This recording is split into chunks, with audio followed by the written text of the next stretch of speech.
সংসদের নারী প্রতিনিধিত্ব কমে যাওয়ার জন্য দায়ী রাজনৈতিক দলগুলো। এক্ষেত্রে রয়েছে তাদের সদিচ্ছার অভাব। দলের মধ্যে প্রতিনিধিত্ব কম হওয়ায় নারীরাও বেশি আগ্রহী হচ্ছেন সংরক্ষিত আসনে। এক্ষেত্রেও সংসদে পাঠানোর আগে রাষ্ট্র ও রাজনৈতিক দলগুলোকে নারীদের দক্ষতা বৃদ্ধিতে জোর দিতে হবে, এমনটাই মনে করছেন রাজনৈতিক বিশ্লেষকরা। স্বজনপ্রীতি এড়িয়ে দলে সক্রিয় এবং যোগ্য নারী প্রার্থীদের মনোনয়ন দিয়ে সংসদে প্রতিনিধিত্ব নিশ্চিত করার পরামর্শ তাদের। সোমবার নির্বাচন কমিশন ত্রয়োদশ সংসদের সংরক্ষিত নারী আসনের তফসিল ঘোষণা করার কথা রয়েছে।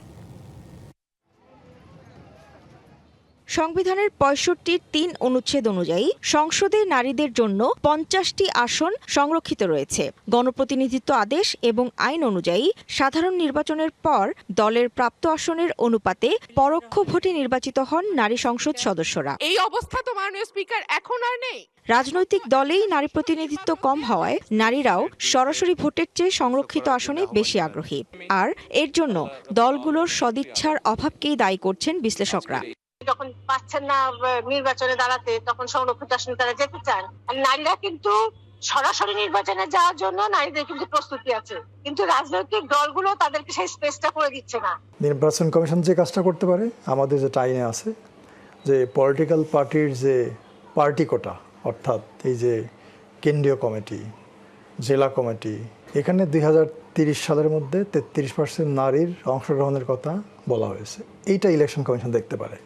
অর্থাৎ যদি কোনো পলিটিক্যাল পার্টি এই যে আইনের ধারা এটা না মানে, তখন ইলেকশন কমিশন প্রয়োজনীয় ব্যবস্থা গ্রহণ করতে পারবে। ত্রয়োদশ জাতীয় সংসদে সংরক্ষিত আসনে বিএনপি ৩৮টি এবং জামাতের নেতৃত্বাধীন ১১ দলীয় জোট ১২টি আসন পেতে পারে। এক্ষেত্রে রাজনৈতিক সক্রিয়তা ও যোগ্যতা দেখেই প্রার্থী মনোনীত করার পরামর্শ রাজনৈতিক বিশ্লেষকদের। রাজনৈতিক দলগুলো কোয়ালিফাইড, কম্পিটেন্ট, যাদেরকে ক্ষমতায়ন করলে নারীর ক্ষমতায়ন হয়। ২০০-র বেশি সার্ভিস ও ফিচারে লেনদেনের সব বিকাশ অ্যাপে সম্ভব। সেটা যেন করেন নিজেদের স্ত্রী, সন্তান, কন্যা, বেআইন, আত্মীয় স্বজন, এইভাবে যদি আপনি করতে থাকেন তাহলে কিন্তু নারীর ক্ষমতায়নটা হয় না। সংসদে সরাসরি নির্বাচিত নারী প্রতিনিধিত্ব কমে যাওয়াকে দুর্ভাগ্যজনক আখ্যায়িত করে নারী নেত্রীরা বলছেন, দলগুলো তাদের নির্বাচনী ইশতেহার অনুযায়ী কথা রাখছে না। এটা আমাদের জন্য খুবই দুর্ভাগ্যজনক যে গত কয়েক টার্মের তুলনায় এবছর নারী প্রতিনিধিত্ব অনেক কমে গেল। এটা আসলে আমাদের জন্য গ্রহণযোগ্য না। তারা নির্বাচনী ম্যানিফেস্টোতে যেরকম বলছেন, বক্তৃতাতে যেরকম বলছেন, বাস্তবে তারা সেরকম করছেন না।